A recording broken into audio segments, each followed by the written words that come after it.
Everybody, welcome to Daniel Davis Deep Dive. We were coming live from Washington, D.C. again, and we, as always do, we have a great show for you today. And as you see, we have the amazing Douglas Macgregor back here again with us. And we're going to talk about some things as we do on Deep Dive. One of the reasons we even have this show is because we want to give people a no-kidding understanding of what's going on in here, not just sound bites that you may hear on some networks or so. And man, is this ever going to be one of the bigger ones? The President of the United States spoke from the Oval Office last night, and by itself, that venue really shows the seriousness of an issue. And he was asking for money for Ukraine and for Israel, and we're going to get into all that here. But we want you to understand what's really going on. And so you saw what he said, most likely, and we're going to tell you what's behind the scenes that he didn't tell you, what things actually mean, and what we need to watch out for. So the first thing we're going to do is we're going to look at the situation specifically in Israel, and we're going to look at things from the tactical perspective, because there's reports that any day now Ukraine could be launching into a ground offensive into the Gaza Strip. And in fact, we had this from the Minister of Defense yesterday. הקרב יהיה קרב ממושך, הקרב יהיה קרב קשה, אנחנו נהיה מדויקים, חדים, קטלניים, אבל יהיו מחירים. אנחנו נשלם מחירים ואנחנו נמשיך עד שנבצע את המשימה במלואה. You know, the reason I wanted to pick that clip up is not just to show what he said, but actually, if you go back and watch that clip, or you probably already seen it, was that it showed him going and talking to his troops and telling them, hey, right now you're seeing Gaza from this side of the fence, but very soon the order will be given and you're going to be from the other side of the fence. And one of the reasons why I wanted Doug on today is because in my own experience in Desert Storm, just before we launched that big offensive into Iraq, that big armored offensive, Doug came and did that very same thing to us, to all the troops. He went around to everybody and he came and told them what was going on and what the plan was, so everybody knew from the top down. And when I saw that, Doug, I thought of you when you did that for us. Well, the Israeli defense minister got it right, and he knows this. And the Israeli officers that I worked with over the years know exactly how problematic this is. I think that's one of the reasons we've seen a delay. Remember, initially the idea was we mobilize and we straight away invade. I think the senior military leadership said, no, let's back off and let's prepare ourselves. Because when you go into urban combat, and I'm fortunate that we saw virtually none of it when we were fighting, but when you go into it, you have to not simply train differently, but you organize very differently on a tactical level. And today, it's even more complex and challenging than it's ever been before because of new technologies. You know, for instance, the Israelis, I'm sure, will make absolutely certain that there is persistent surveillance overhead, so they'll be able to watch day or night whatever moves, whatever transpires. At the same time, they'll monitor all the transmissions, whether it's a cell phone or radio or anything else, and they'll be able to pinpoint those very quickly. And I would expect that the Hamas crowd will do everything they can to try and confuse the Israelis. But ultimately, it takes, whether we like it or not a set of robots to sort of mindlessly climb through the debris, because that's not going to go very well. It's going to take men. And that's his bottom line message. And he's right. The worst part is, of course, they've demolished these areas. It would have been better had they left most of these buildings intact. But now it's demolished. Even so, the Israelis have done these kinds of things before. They've done it in Lebanon. They've done it on the West Bank. They know how dangerous it is, how easy it is to booby trap rooms, blow people up, command detonate mines. So this will, I'm quite certain, be a nightmare, and I think the Israelis will pay a price. I don't know how high that will be, and I'm sure that they will do what we did during the Second World War and our opponents did, which is ultimately use firepower as much as possible to keep people alive. You can't just send infantry in with some engineers. You have to have standby firepower, which means you need tanks, ideally autocannon, though I don't think the Israelis have very many of those. And those will immediately be brought to bear. And they've done that before. And tank fire, of course, is very, very accurate, as you know, much more accurate than anything coming in from above. And I would also expect to see some attack helicopters, although perhaps not as much as we have in the past, because we're finding out more and more it's just very easy to eliminate helicopters from the battle space. Yeah. Sure, Yeah. we'll see. And Doug, I want to specifically ask your opinion on two separate aspects of this. Number one is, what do you think will be the initial objectives of the Israelis? Let's say that they break through the fence, and what is their first, second, and third tactical objectives? And then the second part is, what do you think the Hamas side is going to do? What is their objective? Because for sure they have spent months preparing for this, so they're going to have a lot of surprises here. But I wonder if you could kind of look at it from both sides on the initial incursion. Well, the last time the Israeli Defense Force went into Gaza, they segmented the area. They went on two separate axes, straight in, almost directly across the Gaza Strip towards the sea. They took some prisoners. They were in search for some hostages, as I recall. They did some damage, and they turned around and got out. This time, I would expect that they'll try to clear the entire area, certainly in northern Gaza. And that means that you have to divide it up into grid squares, and you have to accurately assess what you're doing in each one. And as you progress slowly but surely, this is not something you rush. If you rush into it, you're going to lose a lot of people. So I'm sure they're going to be very systematic about it, as the Russians were in Chechnya. And like the Russians, I'm sure the Israelis will use lots of firepower to eliminate, discovered threats, if you will. And so when Russia went in Chechnya in the first Chechen war, especially with a lot of their mechanized forces, they had a lot of basically high learning curve and lots of mistakes and lots of losses. Do you think something like that's going to happen with Israel? Well, I think the Israelis will do better at the first shot than the Russians did. We forget that at that time, the Russian army was on the skids, and one entire motorized rifle company was so hungry that when they discovered there was food at a railroad station, they jumped out, ran in to get something to eat. It's pretty hard to fight if your soldiers are worn out, right, and starving. That's not the case anymore. And the second time the Russians went in there, that was not the case. We're not going to have that problem with the Israelis. They're well supplied, well sustained. The danger is, frankly, that this is 140 square miles for the whole Gaza Strip. If you split that in half, what are you dealing with? Well, you're still dealing with 70 square miles. 70 square miles may not sound like a lot, but it really is when you're being asked to go in there and essentially neutralize it. It cleanse it, if you will, of any enemy. The enemy, on the other hand, has a freewheeling operation. Now, I'm sure they'll use some of these underground tunnels we've heard about, certainly those that are still usable. But I think we'll find with the Hamas fighters that most of them will stay where they are and fight to the bitter end. They may change firing positions or move around between within a small area. But these people are going to fight to the bitter end. I would expect them to behave much like the Imperial Japanese Army. I'd be surprised if they didn't. Now, I know in studying the Battle of Stalingrad, a lot of times the Germans went in there and they just bombed all these houses and structures and turned it into rubble, thinking that was going to help them. But then the Russians actually used a lot of that for defensive positions, actually making it difficult. Is the Israeli force going to have some similar problems with the many buildings they've already rubbled? And how will they deal with it?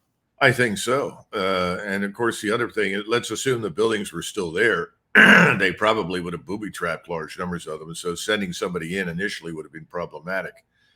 That's where you have something of an advantage if you can send something robotic into the room. Now, this time around, that's probably not going to be an issue, because the last time I looked at pictures of the northern half of Gaza, it looked a lot like Dresden after World War II. Right. This time, you're up against the rubble fight. And as we know, that makes it easier on the defender, harder for the attacker. You can't plot your movement as effectively as you could if those things were intact. But, again, there's no easy way around this. This is ugly. This is dirty. This is nasty. I'm sure people will pretend to surrender, and then they'll end up being shot because they didn't surrender. We went through that in the Gulf, as you recollect. In fact, I do. The First Sergeant and Eagle Troop captured some soldiers, took their weapons away, and then suddenly gave them water and said, "Look, I can't pick you up right now. I'll be back." He showed up. They took him under fire, so he killed them. And I think the Israelis will end up doing a lot of the same thing. So remember, there's no such thing in this environment as the law of war. Frankly, that's just dead on arrival. These are ruthless terrorists. And as I said, I think most of them will behave like the Imperial Japanese Army did. And we certainly gave them no quarter. Yeah.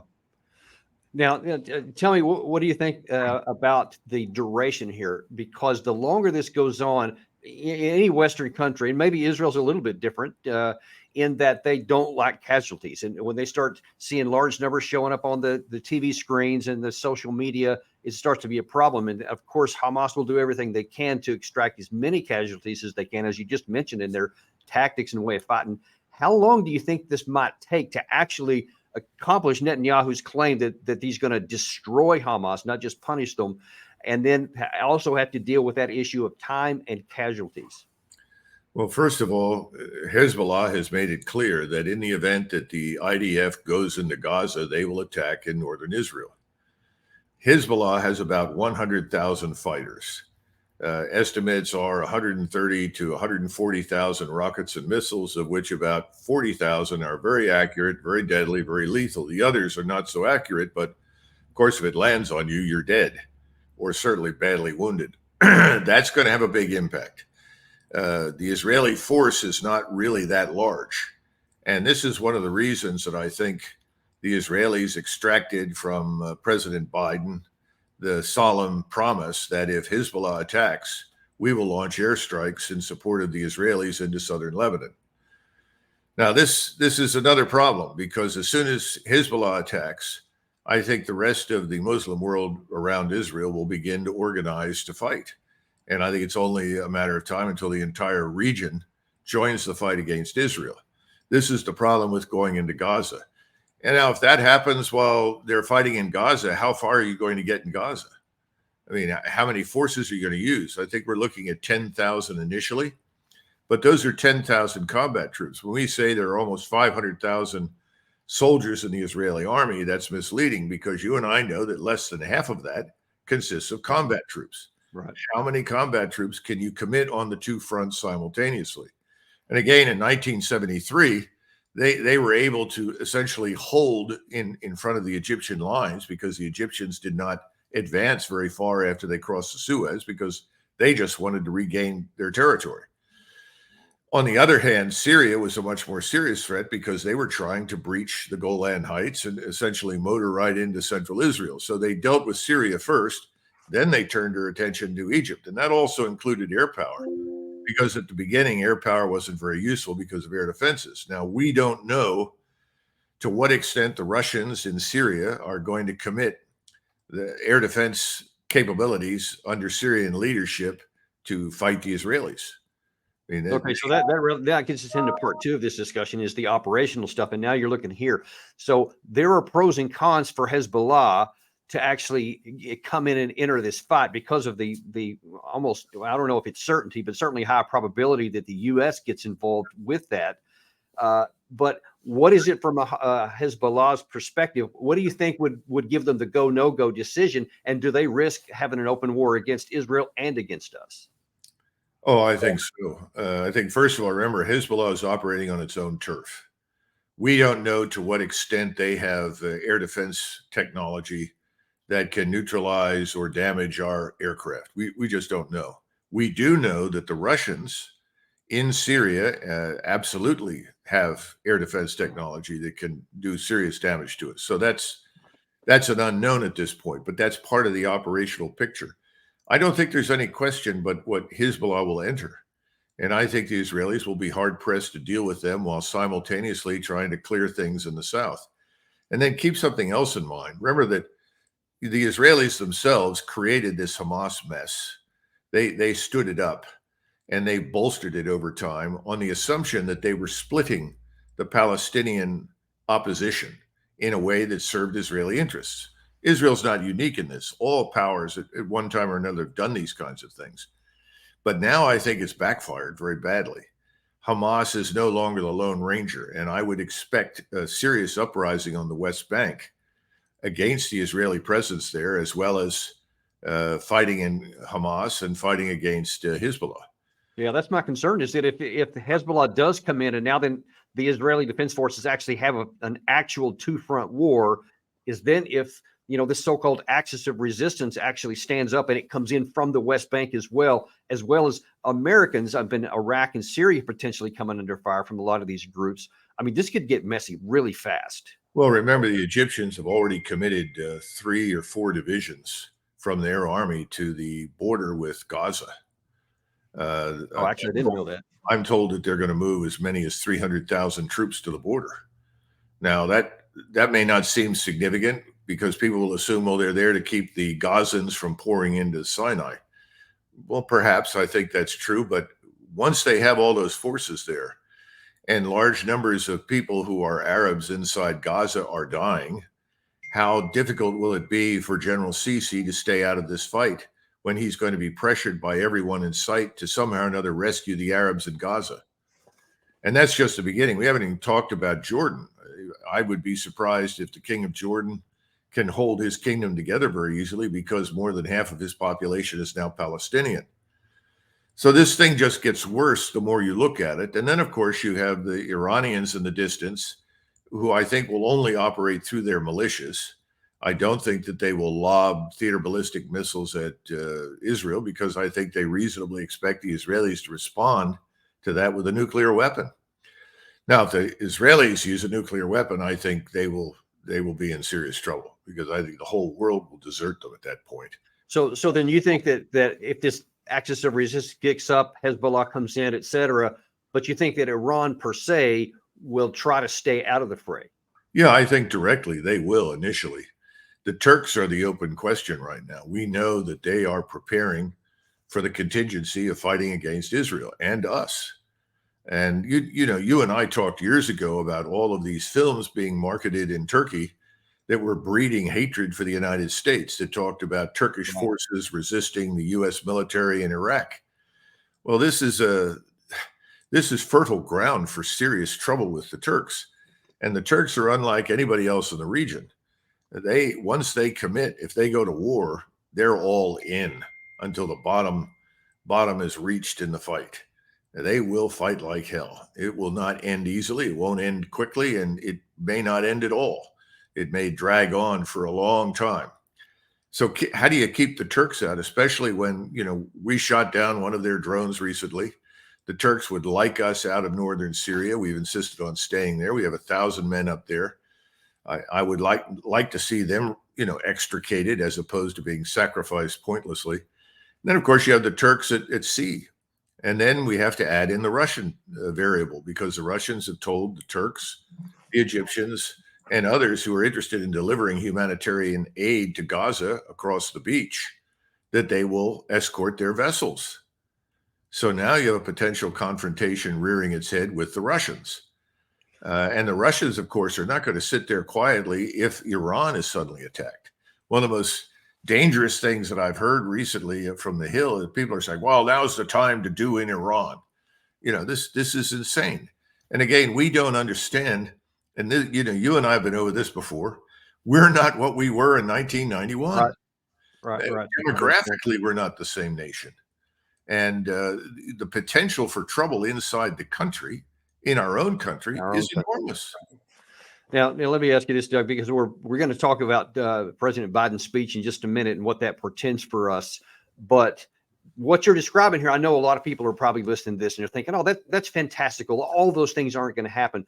But you and I have also talked about this a number of times over the years, that when a real war gets kicked off, oftentimes it takes on a life of its own. And all these things you're talking about are not only theoretically possible, but many of them can seem, in my view anyway, could be actually probable. I wonder if, before we shift over to the strategic and Biden, what do you think that America can do in this volatile situation to prevent it from going out of control? I think the first thing is that I would urge the Israelis not to go into Gaza at this point. They've killed, I think, by recent tally, 3,000 people inside Gaza, at least that many. They killed 1,500 of the Hamas fighters that crossed into Israel, which is good news, of course.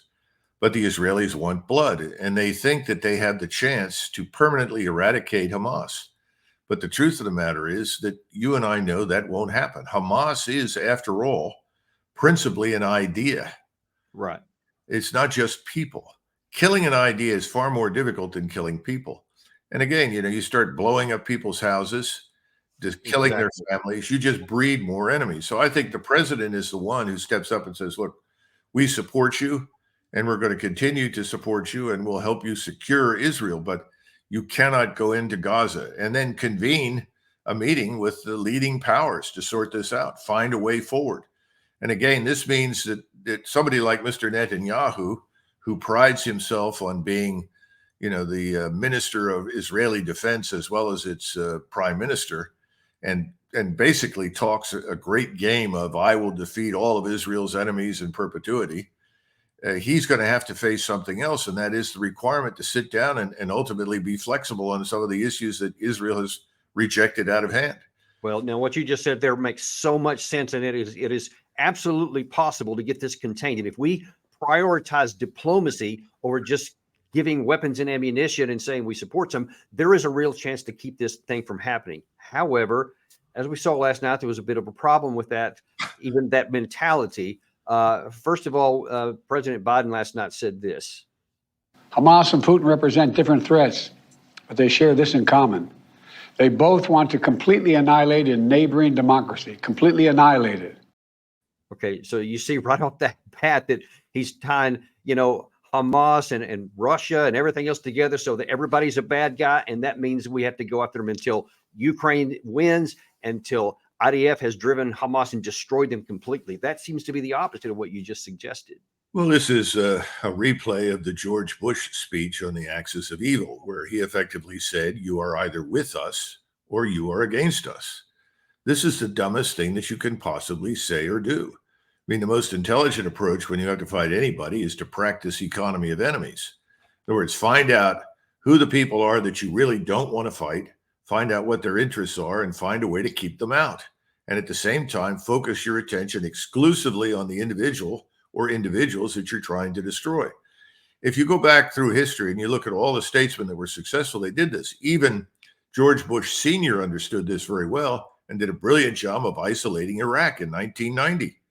And that's one of the reasons that things came off the way they did, as imperfect as they may have been at the end for reasons of failed generalship, I would argue, not because of President Bush at the time. But the bottom line is that's not what's happening. He's essentially saying the same thing. And he talked about his axis of evil. His axis of evil is Iran, Russia, and China are our enemies. Well, that's fascinating. We're doing a land office business, even as I sit here with China.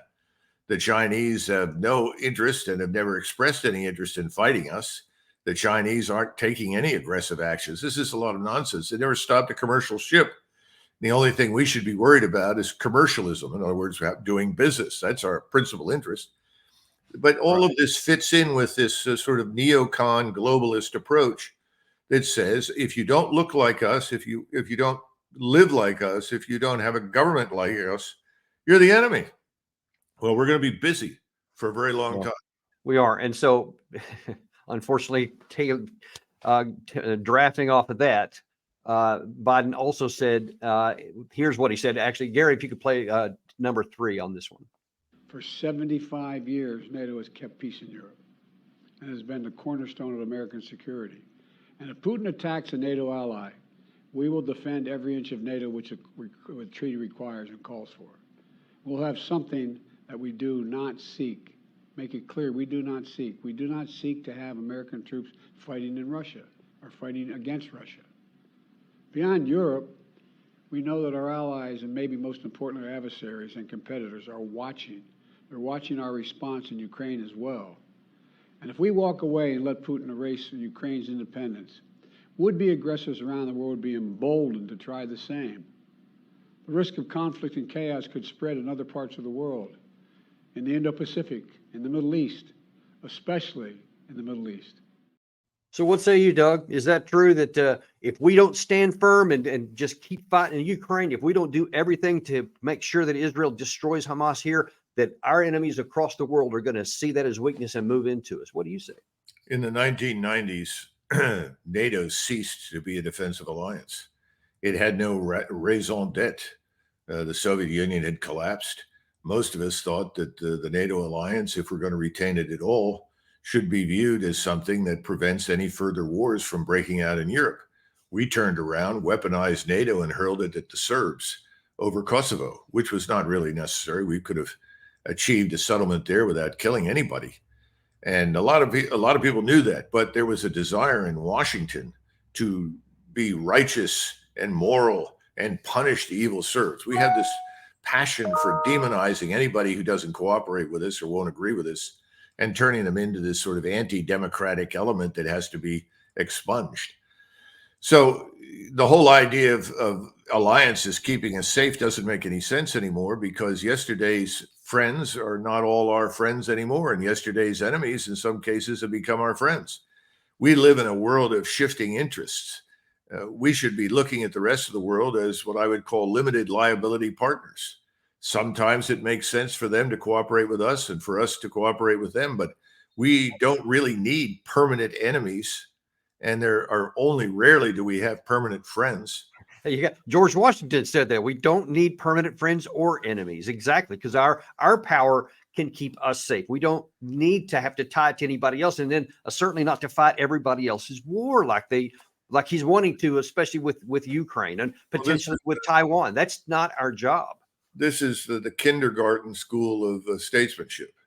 Roll out the old worn out tropes from 1941, 42, 43, repackage them, and try to mobilize the country one more time to do something utterly stupid and involve itself in a war that it doesn't need to fight. That's the key. I think Mr. Netanyahu is doing something similar in Israel. I mean, he's essentially saying it's my way, Netanyahu's way, or the highway. And that kind of approach is going to, I think, be ruinous for Israel. Israel knows that it lives in an environment where it has very few friends, if any. And you want to avoid conflict as much as possible. Now, what Netanyahu and others have tried to do is manipulate the opponent, build up Hamas in the hopes that you can split the Palestinians and even manipulate them into conflict with each other. Sounds great. Lots of powers have done it. It always fails. And it's failed right here. So I think they need a fresh approach. But of course, if you regard any compromise whatsoever with your identified opponent, then as essentially unacceptable, you're locked into perpetual conflict. And I think that's where we're headed right now. It's not going to be perpetual. It's going to last until the sides are exhausted. And I fear that Israel will be destroyed. Well, and maybe even something else might be precipitating that problem, because that one of the key anchors of Biden's speech last night was he wants another $100 billion to go to all these various causes after $113 billion from 2022 went to Ukraine alone. And the question is, can America afford to be doing this? Now, Biden said during his speech that all of these things we've been given in the drawdown authority, like they're just in storage, like it doesn't even count. But that stuff's coming out of our war material and our ammunition, and that's making our capacity lower. Now you're talking about sending more of it out there, and all that's going to do is continue to erode our own national security. Now, if we can even get this money, do you think that the Congress is going to provide it? And if so, how long do you think this money trough can keep going? Well, the Congress is going to do what it's always done, which is make a lot of noise and complain and ultimately do nothing, which is why most Americans have grown fed up with both Republicans and Democrats, because they don't seem to care what the impact is here at home on the population. This business of entangling alliances is a disaster for us. We no longer need it. But we pretend that Madeleine Albright is still alive and that we're still the indispensable nation. Well, for 5,000 years, nobody missed us. And after we leave, the rest of the world will go back to the way it's been before. Unfortunately, that's the way things work. We move into a region, we distort the regional dynamics, we create an artificial construct. Look what's happening in Kosovo. It's not surviving. And, Doug, what you said a second ago is so true, because it's not that you have to have a permanent alliance everywhere. It's that you have the LLC, like you just suggested. When it makes it in our interest, let's have a cooperation here. That not having these permanent alliance doesn't mean that we're going to become isolationists and disappear from the world. It means we're going to have selective engagement where it benefits us and then not. It's entirely reasonable. Well, you've also pointed to something else, and that is the expense. This is absurd. If you look at the treasury market right now, the Chinese are selling our treasuries, our treasury bonds, at a horrendous rate, more than anybody else in the world. Right now, as far as our bonds are concerned, there's a supply, but there's not much demand. In fact, there's almost no demand. Historically, the Fed has stepped in and bought these bonds up. Well, the Fed has got an enormous toxic waste dump on its books of useless, lousy capital investments that are worth nothing. They're trying to offload them. Well, you can't offload them when the people overseas are not going to buy up your debt and finance you. So we've got serious problems economically. We've got serious problems financially. This is all going to come home to roost in what is less than a perfect storm, obviously, but it'll be a storm. And as a result, committing us to an open-ended war at this stage, especially since Israel, to a large extent, depends on our friendship, it would make more sense for the president to step up and say, this is bad timing. This is not a good time. We are not strong as we once were. We've sacrificed much of our strength. We have our own problems to deal with. You've got to back down and look for an alternative solution that doesn't involve a regional war. I mean, it's not an unreasonable request if you're the United States, but nobody's thinking like that. Now, there's one other point I want to make. Sure. You will understand this very well. We have put naval power offshore. Naval power offshore, in the final analysis, has a marginal to no impact ashore. Everyone ashore, whether it's in southern Lebanon, the West Bank, Jordan, Egypt, the Sinai, they're not all quivering in their boots, worried about B-52s and others flying over. I mean, we B-52 struck the Serbs repeatedly, never hit a damn thing. The Serbs left before they got a chance to enjoy the bombing. We've been down this road before. It's not going to change anything. We don't have a ground force to send. That's the bottom line. Ground forces ultimately change the equation. And that's what the Israelis, I would argue, are probably going to need once this regional war really expands. And where are we going to get them? You know how long it takes to build an army. We've gotten some harsh lessons in Ukraine about how difficult that is. We can't do it quickly enough to make any difference. We can't even get people to voluntarily enlist in the army, and the people they're taking in are hardly the people that the American people would want in their military. So it's a huge problem. You look at the people at the top of the military, you listen to their comments. I wouldn't want to join that organization if I had to listen to that nonsense from Austin and this new chairman. I didn't think much of what Milley had to say. So that's the other sort of ticking time bomb in this mix. We can't put the forces ashore to fundamentally change the geostrategic picture.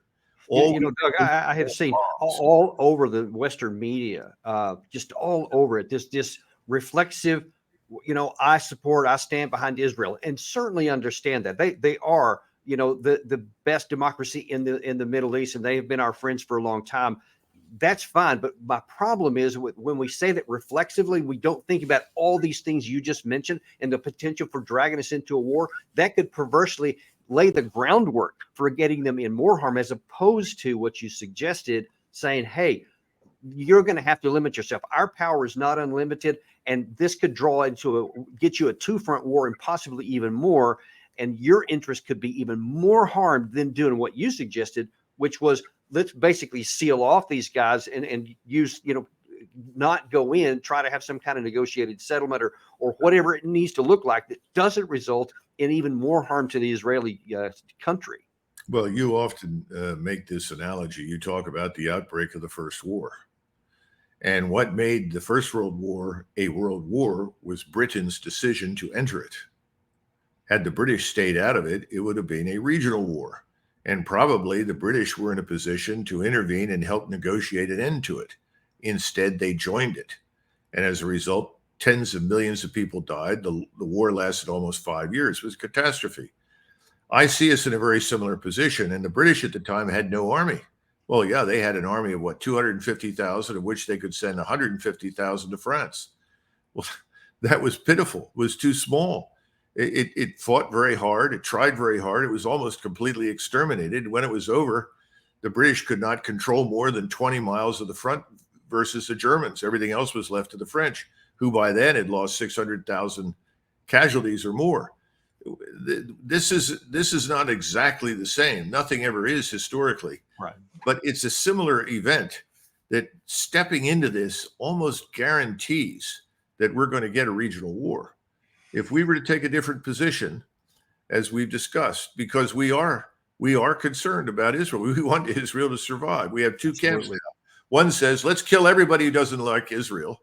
We can do that. The other camp says, wait a minute, this economy of enemies. We don't have to have a regional war. We can come to some sort of solution. Well, we've chosen, let's kill all of Israel's enemies for it. Well, and by the way, that means we have a lot more enemies than we've already got, and we don't really want that. But no one's approaching it this way. And then when you say, well, I'm opposed to this, I don't think this is a good idea. Well, you're anything from a traitor to an anti-Semite to a bigot or some other stupid thing. And this is not going to work. This is going to end very badly. So I continue to hope that the bloodlust in Israel will subside, and there'll be some smarter people emerge who say, no, we've got to re-examine this whole thing. But I don't think it's going to happen. And I don't see any evidence that anybody in Washington is thinking. It's all reaction and emotion. Yeah, that's the biggest thing right there is that we're. By the way, the other people who are emoting just as badly are the Muslims in the region. They're watching all of these photographs and film footage come in, and they see Muslims being murdered and killed. In their view, there's no thinking anymore. It's emotion. That's somebody somewhere along the line has to think. And unfortunately, Doug, I guess we're going to have to leave it there right now. We're out of time here, but I'm so grateful for you to come in. I hope everybody watching this shares this video far and wide. This is the kind of analysis that you're not seeing anywhere else, that America desperately needs. This kind of thinking that Doug's talking about here is what can keep us out of a war and can keep Israel safe and actually mean it. We go down the path we're on now, everybody's in a much worse condition. And as Doug says, the chances of a regional war are high and through the roof. Thanks for coming on, Doug. We really appreciate having you. Thank you, Dan. Bye-bye. And we will see you next time. And hopefully we'll see Doug back here real soon. See you guys next time.